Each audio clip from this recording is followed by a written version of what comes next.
The Adventures of Sherlock Holmes. The Adventure of the Missing Three-Quarter. By Sir Arthur Conan Doyle. We were fairly accustomed to receive weird telegrams at Baker Street, but I have a particular recollection of one which reached us on a gloomy February morning, some 7 or 8 years ago, and gave Mr. Sherlock Holmes a puzzled quarter of an hour. It was addressed to him, and ran thus. Please await me. Terrible misfortune. Right wing three-quarter missing, indispensable tomorrow, Overton.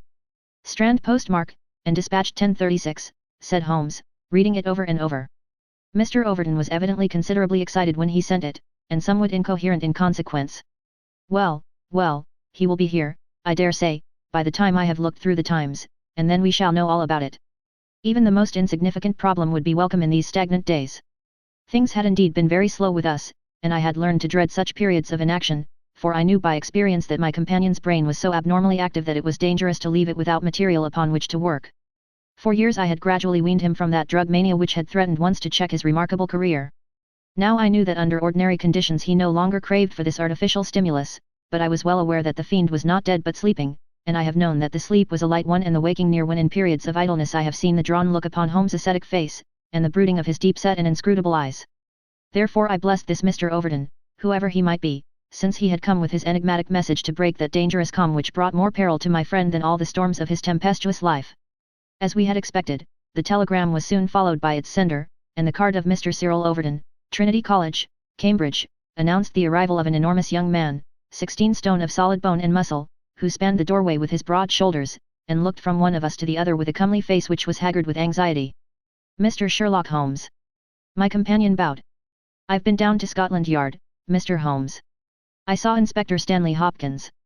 He advised me to come to you. He said the case, so far as he could see, was more in your line than in that of the regular police. Pray sit down and tell me what is the matter. It's awful, Mr. Holmes, simply awful. I wonder my hair isn't grey.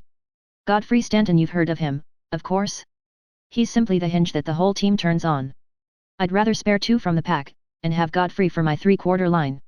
Whether it's passing, or tackling, or dribbling, there's no one to touch him, and then, he's got the head, and can hold us all together.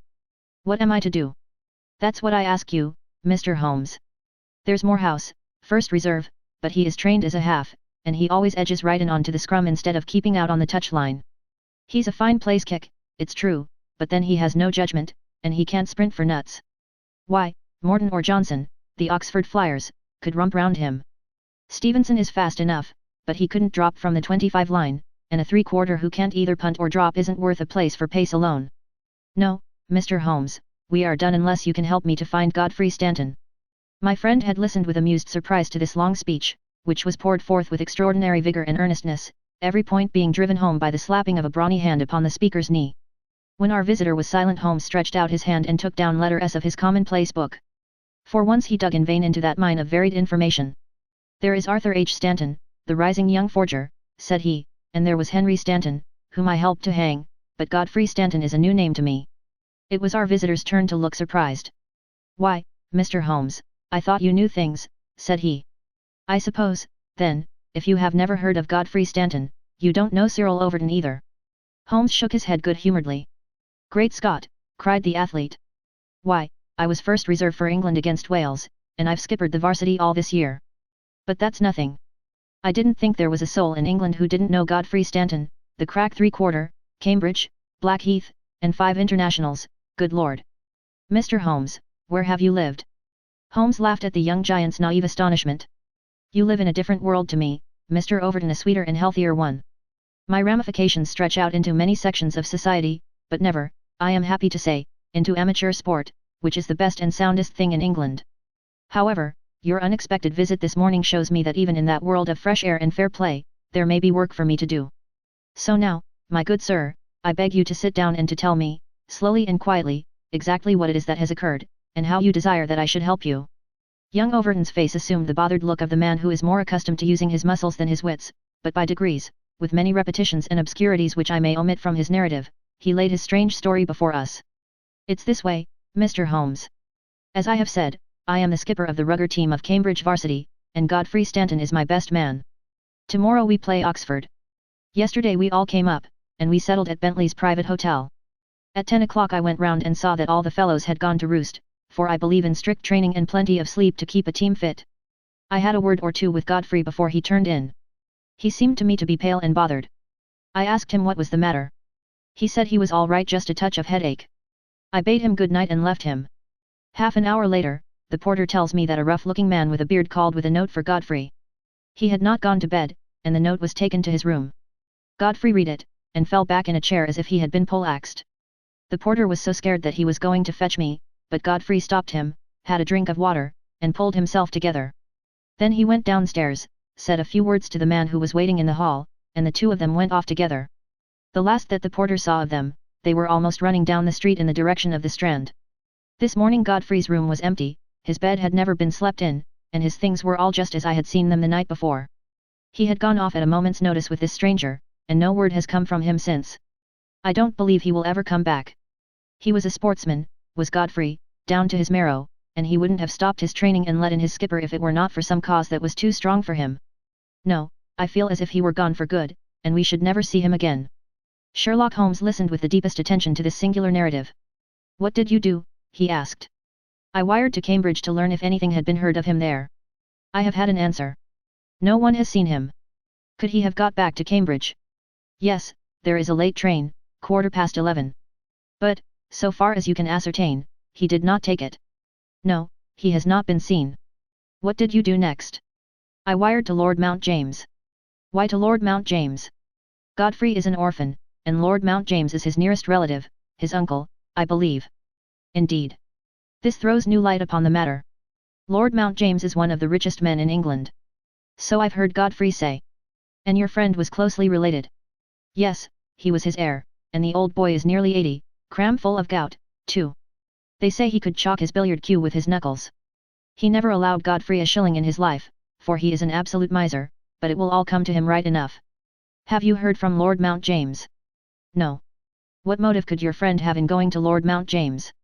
Well, something was worrying him the night before, and if it was to do with money it is possible that he would make for his nearest relative who had so much of it, though from all I have heard he would not have much chance of getting it. Godfrey was not fond of the old man. He would not go if he could help it. Well, we can soon determine that. If your friend was going to his relative, Lord Mount James, you have then to explain the visit of this rough-looking fellow at so late an hour, and the agitation that was caused by his coming. Cyril Overton pressed his hands to his head. I can make nothing of it, said he. Well, I have a clear day, and I shall be happy to look into the matter, said Holmes. I should strongly recommend you to make your preparations for your match without reference to this young gentleman. It must, as you say, have been an overpowering necessity which tore him away in such a fashion, and the same necessity is likely to hold him away. Let us step round together to the hotel, and see if the porter can throw any fresh light upon the matter. Sherlock Holmes was a past master in the art of putting a humble witness at his ease, and very soon, in the privacy of Godfrey Stanton's abandoned room, he had extracted all that the porter had to tell. The visitor of the night before was not a gentleman, neither was he a working man. He was simply what the porter described as a medium-looking chap, a man of 50, beard grizzled, pale face, quietly dressed. He seemed himself to be agitated. The porter had observed his hand trembling when he had held out the note. Godfrey Stanton had crammed the note into his pocket. Stanton had not shaken hands with the man in the hall. They had exchanged a few sentences, of which the porter had only distinguished the one-word time. Then they had hurried off in the manner described.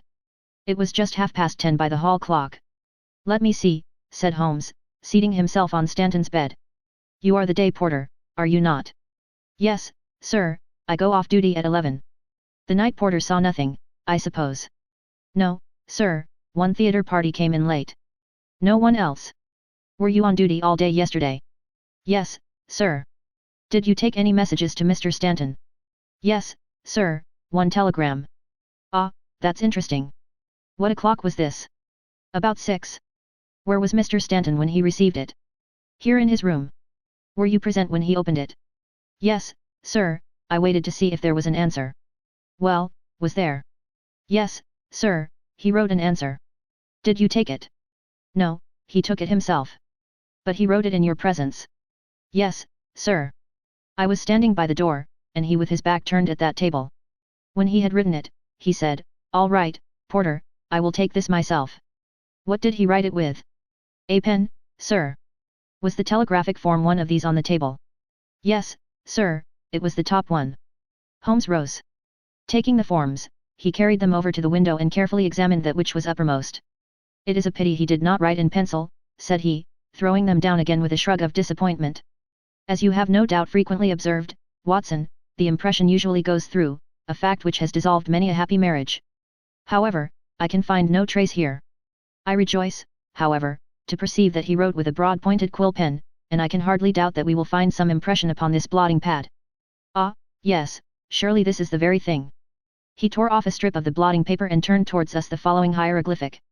Cyril Overton was much excited. Hold it to the glass, he cried. That is unnecessary, said Holmes. The paper is thin, and the reverse will give the message. Here it is. He turned it over, and we read. So that is the tail end of the telegram which Godfrey Stanton dispatched within a few hours of his disappearance. There are at least 6 words of the message which have escaped us, but what remains, stand by us for God's sake, proves that this young man saw a formidable danger which approached him, and from which someone else could protect him. Us, mark you. Another person was involved. Who should it be but the pale-faced, bearded man, who seemed himself in so nervous a state? What, then, is the connection between Godfrey Stanton and the bearded man? And what is the third source from which each of them sought for help against pressing danger? Our inquiry has already narrowed down to that. We have only to find to whom that telegram is addressed, I suggested. Exactly, my dear Watson. Your reflection, though profound, had already crossed my mind.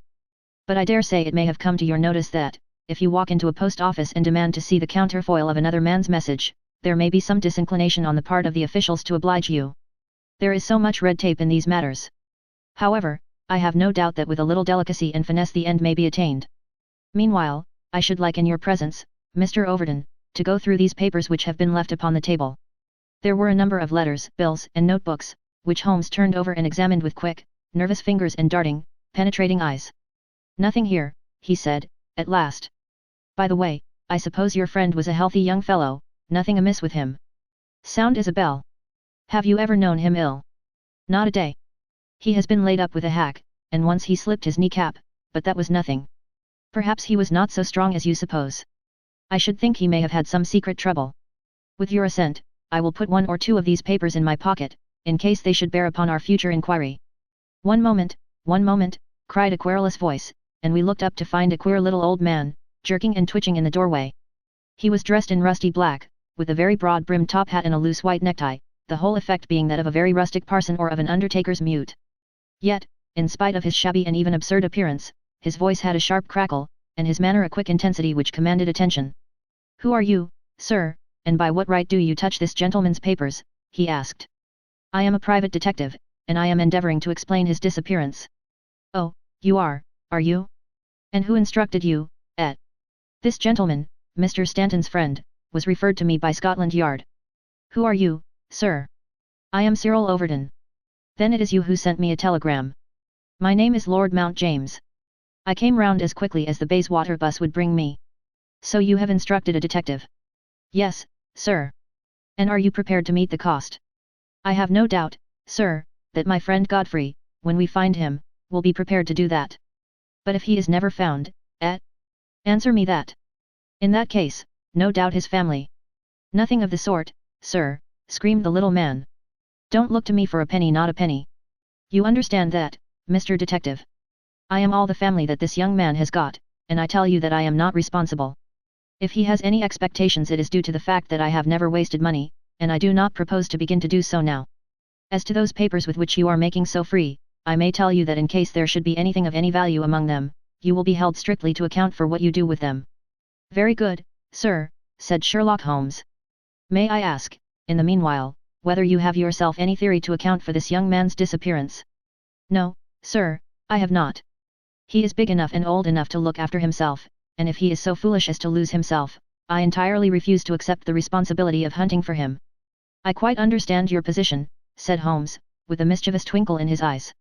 Perhaps you don't quite understand mine. Godfrey Stanton appears to have been a poor man. If he has been kidnapped, it could not have been for anything which he himself possesses. The fame of your wealth has gone abroad, Lord Mount James, and it is entirely possible that a gang of thieves have secured your nephew in order to gain from him some information as to your house, your habits, and your treasure. The face of our unpleasant little visitor turned as white as his neckcloth. Heavens, sir, what an idea! I never thought of such villainy. What inhuman rogues there are in the world! But Godfrey is a fine lad, a staunch lad. Nothing would induce him to give his old uncle away. I'll have the plate moved over to the bank this evening. In the meantime spare no pains, Mr. Detective. I beg you to leave no stone unturned to bring him safely back. As to money, well, so far as a fiver, or even a tenner goes you can always look to me. Even in his chastened frame of mind, the noble miser could give us no information which could help us, for he knew little of the private life of his nephew.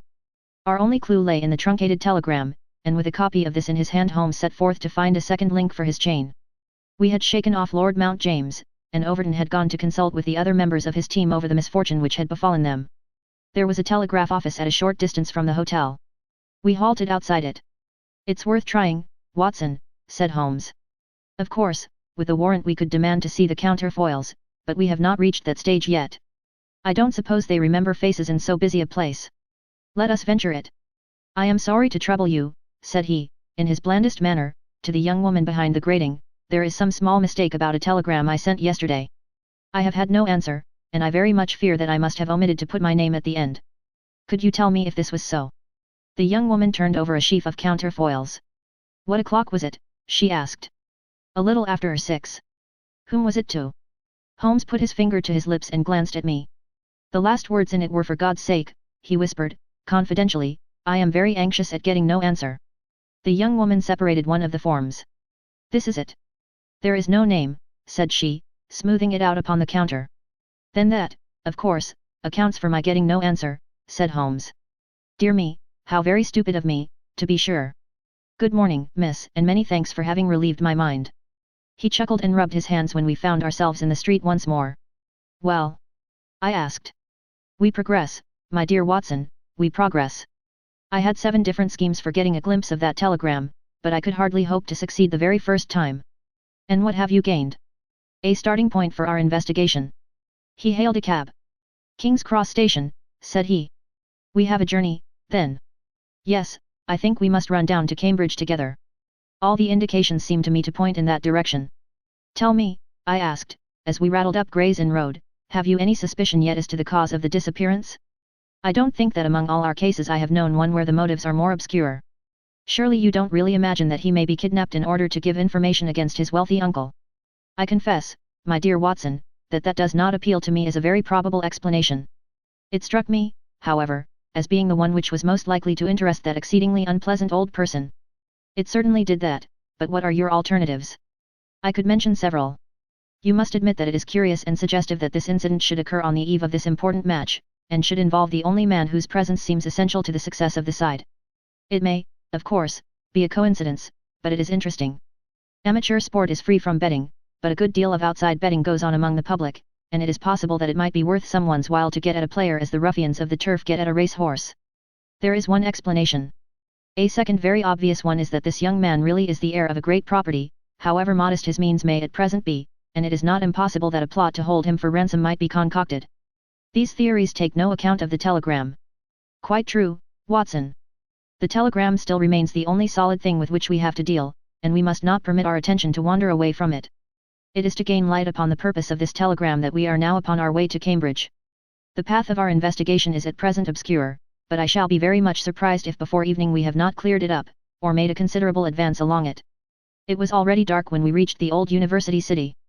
Holmes took a cab at the station, and ordered the man to drive to the house of Dr. Leslie Armstrong. A few minutes later, we had stopped at a large mansion in the busiest thoroughfare. We were shown in, and after a long wait were at last admitted into the consulting room, where we found the doctor seated behind his table. It argues the degree in which I had lost touch with my profession that the name of Leslie Armstrong was unknown to me.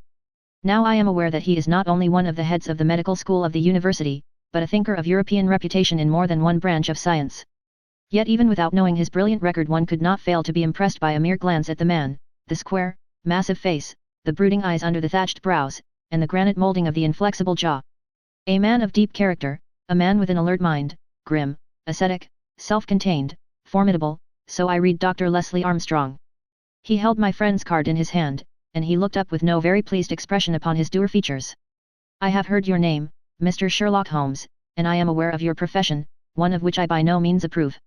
In that, doctor, you will find yourself in agreement with every criminal in the country," said my friend, quietly.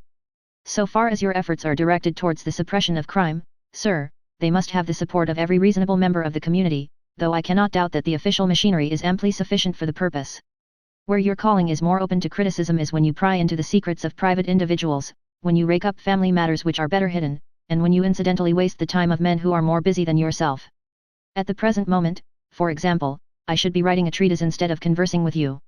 No doubt, doctor, and yet the conversation may prove more important than the treatise. Incidentally, I may tell you that we are doing the reverse of what you very justly blame, and that we are endeavoring to prevent anything like public exposure of private matters which must necessarily follow when once the case is fairly in the hands of the official police. You may look upon me simply as an irregular pioneer, who goes in front of the regular forces of the country. I have come to ask you about Mr. Godfrey Stanton. What about him? You know him, do you not? He is an intimate friend of mine. You are aware that he has disappeared. Ah, indeed. There was no change of expression in the rugged features of the doctor. He left his hotel last night. He has not been heard of. No doubt he will return. Tomorrow is the varsity football match. I have no sympathy with these childish games. The young man's fate interests me deeply, since I know him and like him. The football match does not come within my horizon at all. I claim your sympathy, then, in my investigation of Mr. Stanton's fate. Do you know where he is? Certainly not. You have not seen him since yesterday. No, I have not. Was Mr. Stanton a healthy man? Absolutely. Did you ever know him ill? Never. Holmes popped a sheet of paper before the doctor's eyes. Then perhaps you will explain this receipted bill for 13 guineas, paid by Mr. Godfrey Stanton last month to Dr. Leslie Armstrong, of Cambridge. I picked it out from among the papers upon his desk. The doctor flushed with anger. I do not feel that there is any reason why I should render an explanation to you, Mr. Holmes. Holmes replaced the bill in his notebook. If you prefer a public explanation, it must come sooner or later, said he. I have already told you that I can hush up that which others will be bound to publish, and you would really be wiser to take me into your complete confidence. I know nothing about it. Did you hear from Mr. Stanton in London? Certainly not. Dear me, the post office again. Holmes sighed, wearily. A most urgent telegram was dispatched to you from London by Godfrey Stanton at 6:15 yesterday evening, a telegram which is undoubtedly associated with his disappearance, and yet you have not had it. It is most culpable. I shall certainly go down to the office here and register a complaint. Dr. Leslie Armstrong sprang up from behind his desk, and his dark face was crimson with fury. I'll trouble you to walk out of my house, sir, said he. You can tell your employer, Lord Mount James, that I do not wish to have anything to do either with him or with his agents. No, sir, not another word. He rang the bell furiously. John, show these gentlemen out. A pompous butler ushered us severely to the door, and we found ourselves in the street. Holmes burst out laughing. Dr. Leslie Armstrong is certainly a man of energy and character, said he. I have not seen a man who, if he turns his talents that way, was more calculated to fill the gap left by the illustrious Moriarty. And now, my poor Watson, here we are, stranded and friendless in this inhospitable town, which we cannot leave without abandoning our case. This little inn just opposite Armstrong's house is singularly adapted to our needs. If you would engage a front room and purchase the necessaries for the night, I may have time to make a few inquiries. These few inquiries proved, however, to be a more lengthy proceeding than Holmes had imagined, for he did not return to the inn until nearly 9 o'clock. He was pale and dejected, stained with dust, and exhausted with hunger and fatigue. A cold supper was ready upon the table, and when his needs were satisfied and his pipe alight, he was ready to take that half-comic and wholly philosophic view which was natural to him when his affairs were going awry. The sound of carriage wheels caused him to rise and glance out of the window. A brougham and pair of greys, under the glare of a gas lamp, stood before the doctor's door. It's been out 3 hours, said Holmes, started at 6:30, and here it is back again. That gives a radius of 10 or 12 miles, and he does it once, or sometimes twice, a day. No unusual thing for a doctor in practice. But Armstrong is not really a doctor in practice. He is a lecturer and a consultant, but he does not care for general practice, which distracts him from his literary work. Why, then, does he make these long journeys, which must be exceedingly irksome to him, and who is it that he visits? His coachman. My dear Watson, can you doubt that it was to him that I first applied? I do not know whether it came from his own innate depravity or from the promptings of his master, but he was rude enough to set a dog at me. Neither dog nor man liked the look of my stick, however, and the matter fell through. Relations were strained after that, and further inquiries out of the question. All that I have learned I got from a friendly native in the yard of our own inn. It was he who told me of the doctor's habits and of his daily journey. At that instant, to give point to his words, the carriage came round to the door. Could you not follow it? Excellent, Watson. You are scintillating this evening. The idea did cross my mind. There is, as you may have observed, a bicycle shop next to our inn. Into this I rushed, engaged a bicycle, and was able to get started before the carriage was quite out of sight. I rapidly overtook it, and then, keeping at a discreet distance of 100 yards or so, I followed its lights until we were clear of the town. We had got well out on the country road, when a somewhat mortifying incident occurred. The carriage stopped, the doctor alighted, walked swiftly back to where I had also halted, and told me in an excellent sardonic fashion that he feared the road was narrow, and that he hoped his carriage did not impede the passage of my bicycle. Nothing could have been more admirable than his way of putting it. I at once rode past the carriage, and, keeping to the main road, I went on for a few miles, and then halted in a convenient place to see if the carriage passed. There was no sign of it, however, and so it became evident that it had turned down one of several side roads which I had observed.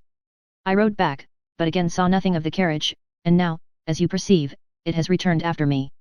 Of course, I had at the outset no particular reason to connect these journeys with the disappearance of Godfrey Stanton, and was only inclined to investigate them on the general grounds that everything which concerns Dr. Armstrong is at present of interest to us, but, now that I find he keeps so keen a lookout upon anyone who may follow him on these excursions, the affair appears more important, and I shall not be satisfied until I have made the matter clear. We can follow him tomorrow. Can we? It is not so easy as you seem to think. You are not familiar with Cambridgeshire scenery, are you? It does not lend itself to concealment. All this country that I passed over tonight is as flat and clean as the palm of your hand, and the man we are following is no fool, as he very clearly showed tonight. I have wired to Overton to let us know any fresh London developments at this address, and in the meantime we can only concentrate our attention upon Dr. Armstrong, whose name the obliging young lady at the office allowed me to read upon the counterfoil of Stanton's urgent message. He knows where the young man is, to that I'll swear, and if he knows, then it must be our own fault if we cannot manage to know also.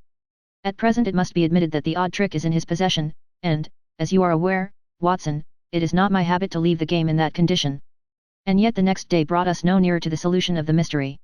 A note was handed in after breakfast, which Holmes passed across to me with a smile. Sir, it ran, I can assure you that you are wasting your time in dogging my movements. I have, as you discovered last night, a window at the back of my brougham, and if you desire a 20-mile ride which will lead you to the spot from which you started, you have only to follow me. Meanwhile, I can inform you that no spying upon me can in any way help Mr. Godfrey Stanton, and I am convinced that the best service you can do to that gentleman is to return at once to London and to report to your employer that you are unable to trace him. Your time in Cambridge will certainly be wasted. Yours faithfully, Leslie Armstrong. An outspoken, honest antagonist is the doctor, said Holmes. Well, he excites my curiosity, and I must really know before I leave him. His carriage is at his door now, said I. There he is stepping into it. I saw him glance up at our window as he did so. Suppose I try my luck upon the bicycle? No, my dear Watson. With all respect for your natural acumen, I do not think that you are quite a match for the worthy doctor. I think that possibly I can attain our end by some independent explorations of my own. I am afraid that I must leave you to your own devices, as the appearance of two inquiring strangers upon a sleepy countryside might excite more gossip than I care for. No doubt you will find some sights to amuse you in this venerable city, and I hope to bring back a more favorable report to you before evening. Once more, however, my friend was destined to be disappointed. He came back at night weary and unsuccessful. I have had a blank day, Watson. Having got the doctor's general direction, I spent the day in visiting all the villages upon that side of Cambridge, and comparing notes with publicans and other local news agencies. I have covered some ground. Chesterton, Histon, Waterbeach, and Oakington have each been explored, and have each proved disappointing. The daily appearance of a brougham and pair could hardly have been overlooked in such sleepy hollows. The doctor has scored once more. Is there a telegram for me? Yes, I opened it. Here it is, ask for Pompey from Jeremy Dixon, Trinity College. I don't understand it. Oh, it is clear enough. It is from our friend Overton, and is in answer to a question from me. I'll just send round a note to Mr. Jeremy Dixon, and then I have no doubt that our luck will turn. By the way, is there any news of the match? Yes, the local evening paper has an excellent account in its last edition. Oxford won by a goal and 2 tries. The last sentences of the description say, the defeat of the Light Blues may be entirely attributed to the unfortunate absence of the crack international, Godfrey Stanton, whose want was felt at every instant of the game. The lack of combination in the three-quarter line and their weakness both in attack and defense more than neutralized the efforts of a heavy and hard-working pack.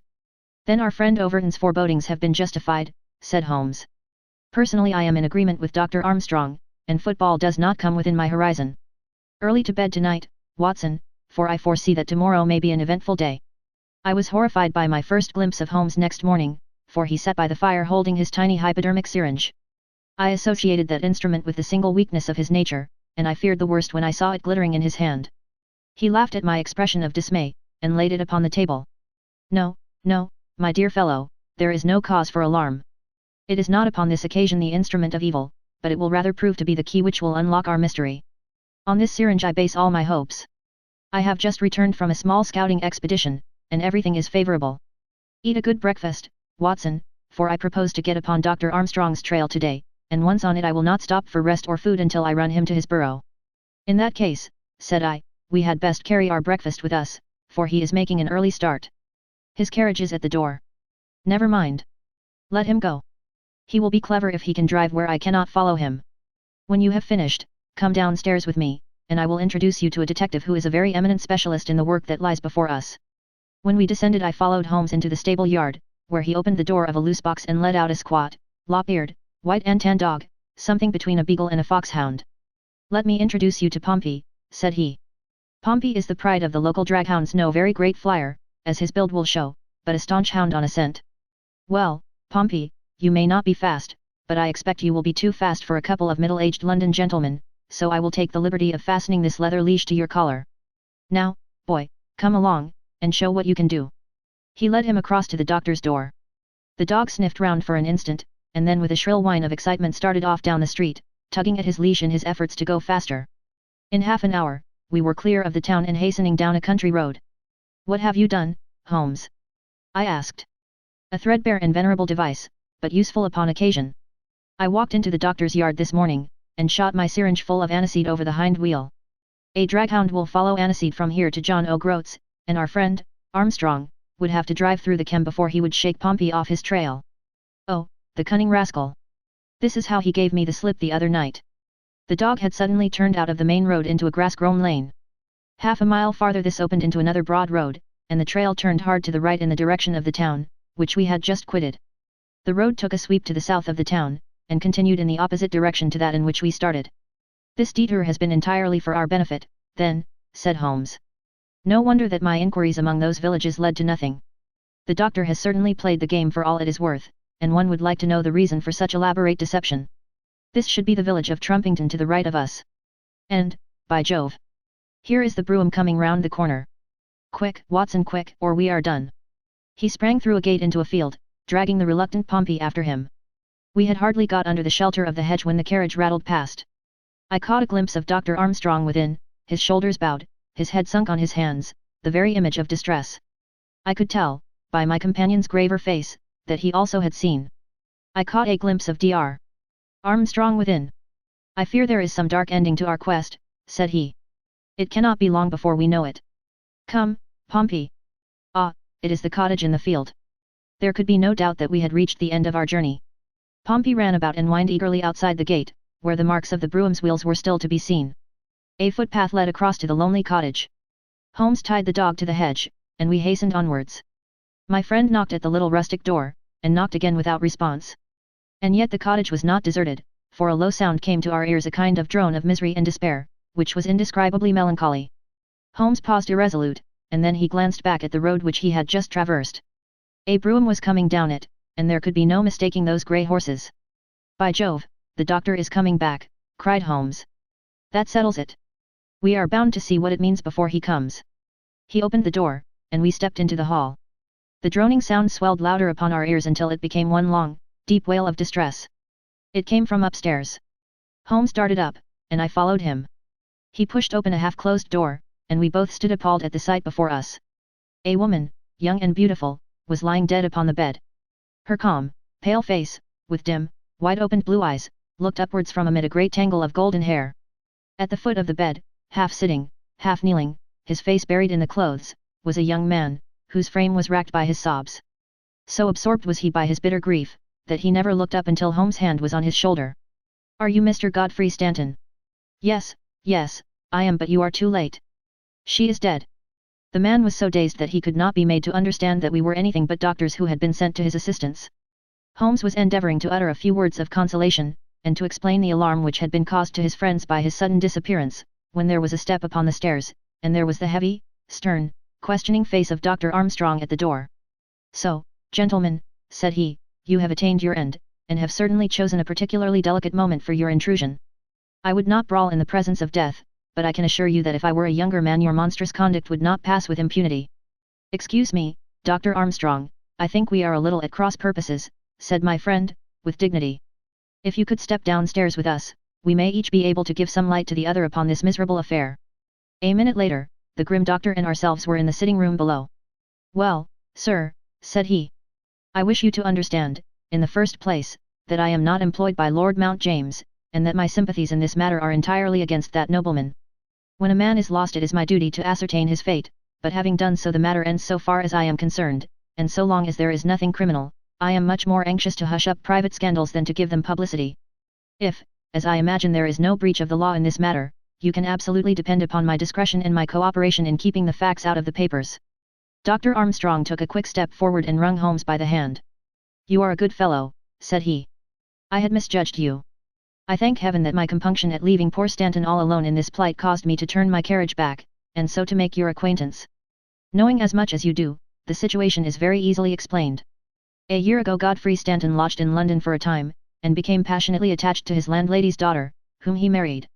She was as good as she was beautiful, and as intelligent as she was good. No man need be ashamed of such a wife. But Godfrey was the heir to this crabbed old nobleman, and it was quite certain that the news of his marriage would have been the end of his inheritance. I knew the lad well, and I loved him for his many excellent qualities. I did all I could to help him to keep things straight. We did our very best to keep the thing from everyone, for, when once such a whisper gets about, it is not long before everyone has heard it. Thanks to this lonely cottage and his own discretion, Godfrey has up to now succeeded. Their secret was known to no one save to me and to one excellent servant, who has at present gone for assistance to Trumpington. But at last there came a terrible blow in the shape of dangerous illness to his wife. It was consumption of the most virulent kind. The poor boy was half crazed with grief, and yet he had to go to London to play this match, for he could not get out of it without explanations which would expose his secret. I tried to cheer him up by wire, and he sent me one in reply, imploring me to do all I could. This was the telegram which you appear in some inexplicable way to have seen. I did not tell him how urgent the danger was, for I knew that he could do no good here, but I sent the truth to the girl's father, and he very injudiciously communicated it to Godfrey. The result was that he came straight away in a state bordering on frenzy, and has remained in the same state, kneeling at the end of her bed, until this morning death put an end to her sufferings. That is all, Mr. Holmes, and I am sure that I can rely upon your discretion and that of your friend. Holmes grasped the doctor's hand. Come, Watson, said he, and we passed from that house of grief into the pale sunlight of the winter day.